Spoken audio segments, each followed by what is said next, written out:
투자자 입장에서 빠르고 정확한 시황을 전달드릴 최경진의 퀵시황입니다. 오늘도 한국 시장은 타 아시아 지역과 다르게 분위기가 안 좋았습니다. 어떠셨나요? 네, 오늘은 군계 일학이라는 얘기가 있죠. 네, 그 평범한 사람들 중에 아주 뛰어난 사람을 가리킬 때 그런 얘기를 하는데 닭보다 학이 이렇게 머리가 길게 튀어나와 있잖아요. 네, 오늘 바보가 돌을 던졌는데 그 학이 돌을 맞았습니다. 네, 오늘 또 바로 질문 드리겠습니다. 오늘은 어제보다 더 흐름이 안 좋았습니다. 유럽도 올랐고 중국도 오르는데 대만과 한국은 왜 이러는 걸까요? 근데 우리나라 시장만 빠진다고 그러면 우리나라 시장은 선물 옵션 많기 때문에 그런가 보다라고 얘기할 수 있는데 대만하고 같이 빠졌기 때문에 대만하고 우리나라가 같이 빠질 이유는 반도체밖에 없는 거거든요. 네. 그러니까 뭐 반도체 때문이다라고 봐야 되는데 그럼 반도체가 왜 이렇게 안 좋은가? 네, 한번 생각해 봐야 될 문제고 최근에 흐름을 계속 보면 아침에 기관하고 개인이 선물을 매도를 해요. 보통 이제 개인이 많이 매도를 하는데 오늘도 매도를 개인이 해가지고 한 9시 반 정도까지 매도를 지속하다가 그러면 외국인이 반대 포지션인 매수를 수동적으로 잡고 있거든요. 거기서 이제 이게 매도가 줄면서 외국인이 매도를 시작을 하는데 오늘도 외국인이 매도를 쭉 해가지고 그렇게 많은 양도 아닙니다. 2천억 정도까지 매도를 했어요. 그리고 나서 오늘은 반등 시도가 나오긴 했는데 오늘 반등 시도는 후반에 중국이 많이 올라가니까 그때 반등 시도가 좀 나왔던 것 같고 장중의 흐름을 보면 지금 선물 옵션 만기의 영향을 아주 강하게 받고 있다. 근데 어제 유럽 시장도 올랐고 그리고 오늘 일본도 올랐고 중국도 올랐고 다 올랐는데 우리하고 대만만 빠졌다. 예. 반도체 때문이겠죠. 네. 일단 뭐 어제 그 독일의 7월 공장제 수주가 나왔는데 전망이 마이너스 1%였는데 3.4%가 나왔어요. 그래서 이제 올랐다. 뭐 그런 얘기를 했는데 그것만 가지고 설명하기는 좀 어렵지만 일단 유럽이 하락폭을 다 회복했다라는 거고 그리고 그 미국의 실업급여 중단이 어제까지였거든요. 어제 미국이 노동절로 휴장이었는데 어제까지 받고 나면 이제 실업자들이 실업급여를 못 받습니다. 그러면 취직을 해야 되는 거거든요. 예, 근데 지금 현재 일자리 수가 한 1000만 개 정도 되는데 구직을 하려고 하는 사람이 한 840만 명 정도 된다고 하니까 뭐 일자리가 부족해서 취직을 못하는 건 아니니까 앞으로 뭐 좀 나아지지 않을까 이렇게 생각되는데 골드만삭스가 한 달 만에 미국의 성장률을 또 하락시켰어요. 6.4에서 6%로 내렸는데 그거를 다시 5.7로 내렸는데 그 이유가 이제 코로나 때문에 이 취직하는데 약간 문제가 있을 것 같다. 고용시장에 좀 안 좋은 점이 있을 것 같다라는 것 때문에 지금 하향을 했으니까, 뭐 그런 게 뭐 우리 시장에는 영향을 줄 수 있는데, 어제 미국 시장이 휴장이었으니까 어제도 우리가 올라야 되고, 오늘도 올라야 되는데, 안 좋았다. 예. 선물 옵션 많기 때문이 아닐까 싶고요. 그리고 어제 뭐 뉴스에 보면 그 서아프리카 기니에서 쿠데타가 일어나가지고 그 알루미늄인 재료가 있거든요. 보크사이트라고 하는 게 있는데 그게 가격이 뛰고 있다. 그래서 알루미늄이 뭐 최고치를 또 경신했다 해가지고 오늘 뭐 알루미늄 주식들 또 다 올랐는데 뭐 그런 뉴스가 있었고 그리고 퀄컴이 르노 전기차에다가 그 콕핏에 들어가는 반도체를 공급한다. 뭐 이런 뉴스가 있었고 그리고 프랑스 토탈이 이라크에다가 30조 원을 투자하는 그런 협약을 체결했다. 예. 뭐 그런 것도 호재겠죠. 네.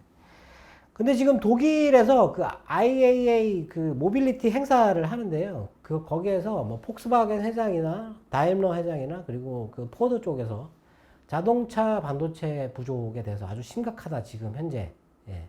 지금 뭐 매출도 줄고 점유율도 줄고 있다. 뭐 이런 식으로 얘기를 했어요. 그러면 반도체 때문이잖아요. 네. 그러면 자동차가 안 좋아야 되는 거죠. 네. 근데 지금 반도체가 더 많이 빠지고 있어요.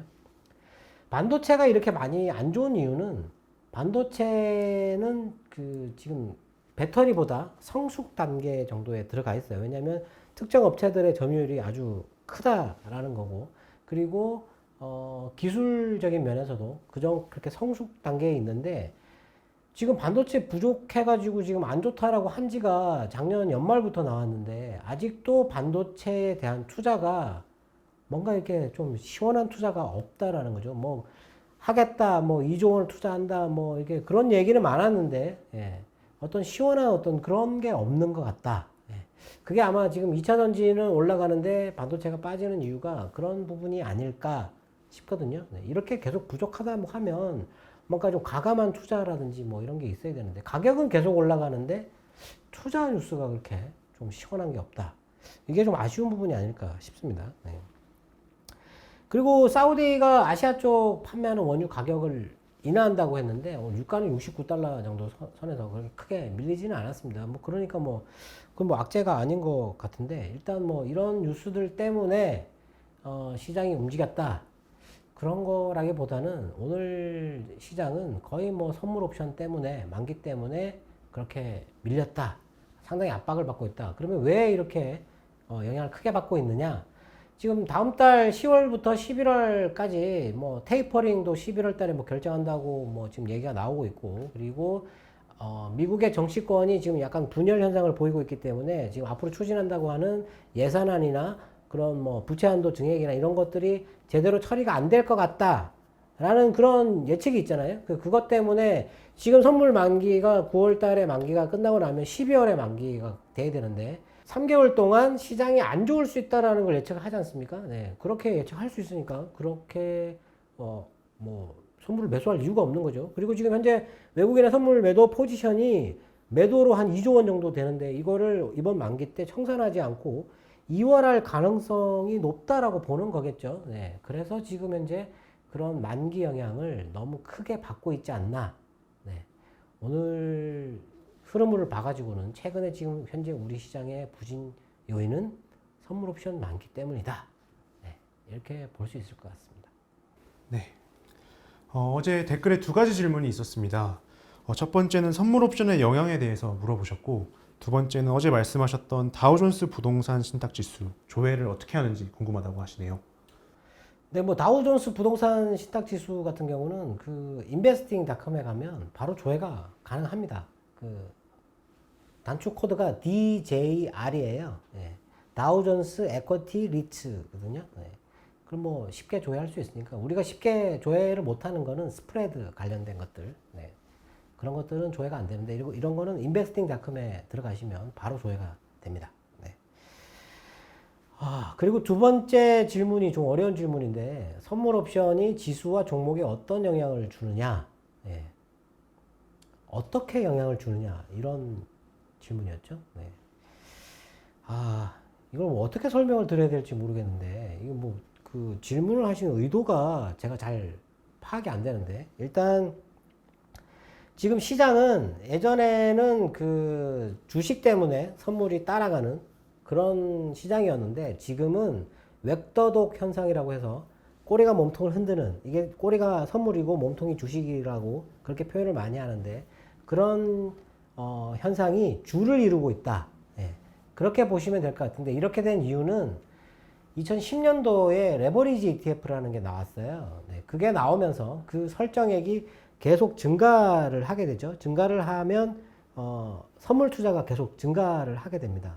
그때부터 제가 선물 그 차트를 보기 시작을 했는데 10년 넘게 지금 선물 차트를 보고 있는데 제가 선물 차트 보는 게 여러 개를 보는 게 아니고 2분봉 차트를 봅니다. 2분봉 차트. 왜 이걸 보냐면 매매 타이밍을 잡을 때 이 2분봉 선물 매매 이 2분봉 차트가 이평선이 이렇게 있잖아요. 이평선이 있으면 거기에 밑에서 위로 부딪히거나 아니면 위에서 아래로 내려와서 부딪히거나 할 때 부딪힐 때 그때 선물에 따른 프로그램 매매가 발생을 합니다. 그게 딱 들어맞는 건 아니지만 아주 정확하게 들어맞습니다. 그래서 2분봉을 보는데 일단 레버리지 ETF나 인버스 ETF 이런 게 파생 상품 ETF인데 이런 게 설정액이 계속 증가를 하게 되면 이 증가하는 만큼 선물을 사거나 선물을 매도를 해야 되거든요. 네. 그것 때문에 선물 시장의 영향력이 주식 시장에 미치는 영향력이 아주 커졌다. 그래서 지금은 선물 때문에 주식 시장의 움직임이 지수에 받는 영향이 아주 크다라고 봐야 되고 선물 지수라는 게 코스피 200 선물 지수, 뭐 코스닥 150 지수 이런 게 있거든요. 근데 이거에 관련된 것들만 영향을 받아야 되는데 지금은 중소형주도 선물에 영향을 받는다. 예. 이런 거는 사실 왜 영향을 받는지 설명을 드릴 수가 없어요. 예. 이게 선물이 이렇게 바닥에서 올라오다가 이평선에 부딪혀서 프로그램 매도가 나옵니다. 그러면 코스피 200이나 코스닥 150에 관련된 종목들만 매도가 나와야 되거든요. 근데 엉뚱하게 중소형주가 프로그램 매도가 나와요. 이 프로그램 중소형주 이런 것들 보면 매매 동향을 보면 프로그램 매도가 갑자기 확 증가하는 그런 게 잡힐 때가 있습니다. 예. 그게 선물 때문이거든요. 근데 왜 영향을 받는지는 알 수가 없어요. 근데 선물 같은 경우는 뭐 미결제 약정이나 아니면 뭐 베이시스나 뭐 콘텐고냐 아니면은 뭐 백어데이션이냐 뭐 이런 얘기 뭐 어려운 얘기들 이렇게 많이 하고 뭐 그런 거 보고 뭐 프로그램 차익 거래냐 뭐 이런 거 많이 보는데 저는 그런 거 아예 보지를 않습니다. 예. 그거 별로 중요하지 않다고 생각하고요. 저는 오직 시장에서만 정보를 취득을 하고 시장에서만 나오는 정보만 믿습니다. 그런 거를 분석해가지고 그 선물 전문가들이 분석해가지고 뭐 베이시스가 얼마고 콘텐고가 얼마고 뭐 백어데이션이 뭐 어떻고 또 이런 미결제 약정이 뭐 증가했니 뭐 줄었니 뭐 이런 얘기 하잖아요. 네. 그것 때문에 시장이 이렇게 움직이는 거 이런 거 거의 본 적이 없기 때문에 저는 그런 거 안 보고 그냥 시장이 주는 그 선물 이분봉이 주는 신호만 믿거든요. 네. 그리고 그런 선물에 영향을 받아야 되는 거는 선물 지수 코스피 200, 코스닥 150 이런 대형 지수 안에 들어가는 대형 종목이어야 되는데 지금은 또 그렇지도 않다. 예. 그렇기 때문에 이걸 뚜렷하게 설명을 드릴 수 있는 방법이 없어요. 앞으로 매매하실 때 종목을 선택하실 때는 지금 나오는 뉴스들, 어떤 혁신적인 뉴스들, 개발 뉴스들 뭐 이런 것들 보고 종목을 선택하고 그거 매매 타이밍은 지수의 흐름, 지금 현재 추세가 어떻다 이런 걸 판단할 때는 선물 이번봉을 참고하시는 게 좋지 않을까 싶습니다. 네. 구체적으로 뭐 좀 답변해서 좀 부족한 부분은 따로 더 질문을 주시면 거기에 관련돼 가지고 답변을 드리도록 하겠습니다. 네. 오늘 뭐 답변은 그 정도로 해야 될 것 같고요. 오늘 중요한 뉴스가 있는데 이 뉴스가 어떤 영향을 줄지 거기에 대해서는 조금 생각을 해봐야 되는 부분인데 지금 독일 IAA에서 모빌리티 쇼라는 걸 하고 있잖아요. 거기에 미래차가 하나 나왔어요. 네.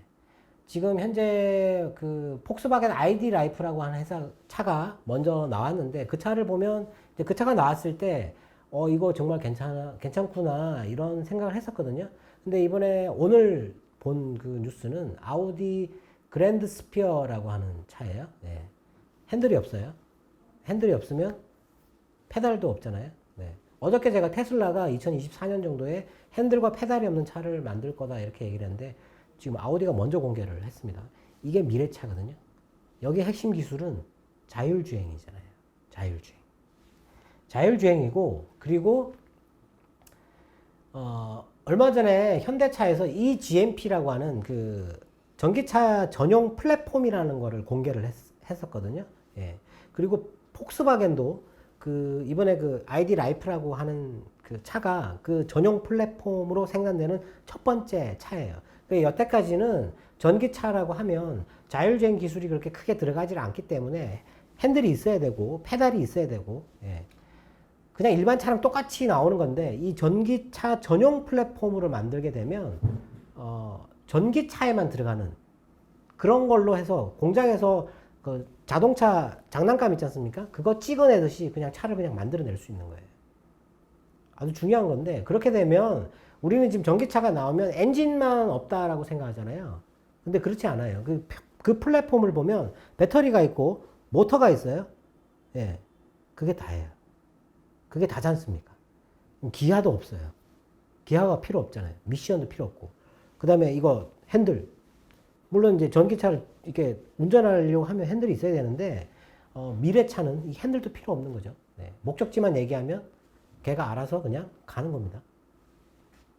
이게 중요한 게, 지금 애플이 애플카를 만들기 위해서 이 자동차 업체를 막 찾아다니고 있는데, 플랫폼을 찾는 거예요. 플랫폼을. 그 껍데기, 그것만 주라는 거죠. 그것만 주면 이 디자인하고 뭐 자율주행 기술 이런 거는 우리가 갖고 있으니까 우리가 하겠다. 라는 거거든요. 아주 중요한 건데 그렇게 되면 이게 자동차 회사들이 큰 변화를 겪어야 되는데 그 아우디에서 이번에 나온 그랜드 스피어라는 차를 보면 어디에 투자를 해야 될지를 대략 상상을 할 수가 있습니다. 그게 미래차이기 때문에. 근데도 불구하고 우리나라에서 뭐 전기차, 수소차 그러면 자동차 부품 회사는 다 갖다 붙이는데, 예. 기존 차에 들어가는 부품들 있잖아요. 네. 기어박스 그리고 엔진과 관련된 그런 것들, 그런 거는 이제 다 빼야 됩니다.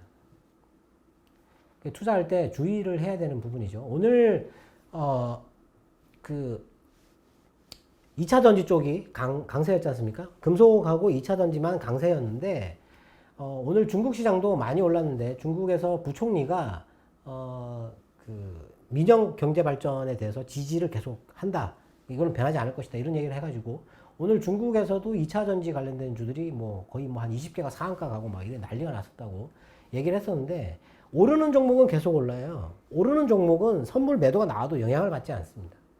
왜냐하면 업종별로 업종 중에서도 롱이라고 해서 매수하고 그리고 숏이라고 해서 매도를 그 선택하고 있는 게 있어요. 그렇게 프로그램이 선물 지수가 이렇게 가다가 그 이평선에 부딪혔을 때 숏이 나오는 매도가 나오는 거는 그 업종에서만 나오는 거예요. 롱 업종에서는 그게 상관없습니다. 예. 그렇기 때문에 선물 그걸 보고 투자를 하더라도 오르는 업종만 사야 되는 거거든요. 2차 전지 쪽만 오르는데 2차 전지뿐만 아니고 그 미래차 이런 걸 보면 어디에 투자, 자율주행, 지금은 자율주행을 찾아야 되거든요. 우리나라 근데 자율주행에 해당되는 회사가 거의 없어요. AI를 개발하는 회사도 없고, 예, 그게 좀 안타까운 부분인데, 지금은 또 오늘 현대차가 그 수소, 하이드로전 웨이브라고 하는 걸 발표를 했잖아요. 네. 수소 관련된 것도 이제 롱으로 잡을 가능성이 있다라는 거죠. 그래서 수소 쪽도 봐야 된다라는 건데, 선물 관련해가지고 그 영향력을 궁금하게 생각해가지고 좀 관심 있게 보려면 지금 롱 업종이 뭔가 매수하려고 하는 업종이 프로그램 상으로 무조건 매수를 하려고 하는 업종이 뭔가 그리고 매도를 하는 업종이 뭔가 이 구분을 잘 해야 됩니다. 이게 많이 빠졌다 해가지고 자꾸 이쪽으로 들어가게 되면 계속 매도를 맞게 돼 있어요. 그래서 오르는 쪽만. 근데 2차 전지가 너무 비싸잖아요. 너무 비싸니까 신규로 진입하는 종목을 제가 잘 봐야 된다고 그랬잖아요. 근데 뭐 캠트로스니 그 동원 시스템즈니 후성이니 이런 거 지금 너무 많이 올랐잖아요. 또 너무 많이 올라. 신흥이 SEC도 너무 많이 올라. 못 사잖아요. 그래서 새로 또 진입하는 게 있어요. 계속. 그런 거를 뉴스를 보고 찾아가지고 사야 된다. 근데 이번에 그 아우디의 그랜드 스피어를 보면 핸들도 없고 페달도 없고 예. 새로운 기술이 들어가는 거죠. 가장 중요한 기술이 폭스바겐 회장이 얘기했듯이 가장 중요한 기술은 자율주행입니다. 자율주행. 앞으로는 자율주행 관련돼서 주식을 잘 찾아야 된다. 뉴스를 계속 찾아봐야 됩니다. 그리고 시장이 주는 신호만 믿어야 합니다. 네. 오늘도 투자자분들의 궁금증이 해소되었길 바라겠습니다. 네, 뭐 그 선물 옵션 만기가 아직 하루가 더 남았기 때문에 내일은 오늘과 크게 변화가 없을 것 같고 오늘 만일에 미국 시장이 빠진다면 오늘보다 더 안 좋을 수도 있고 그리고 목요일 날 선물 옵션 만기에 변화가 있을 수 있는데 외국인의 매도 포지션이 어떻게 되는지 그거를 잘 봐야 될 것 같습니다. 저희는 내일 다시 인사드리도록 하겠습니다. 지금까지 최경진의 퀵시황이었습니다. 감사합니다.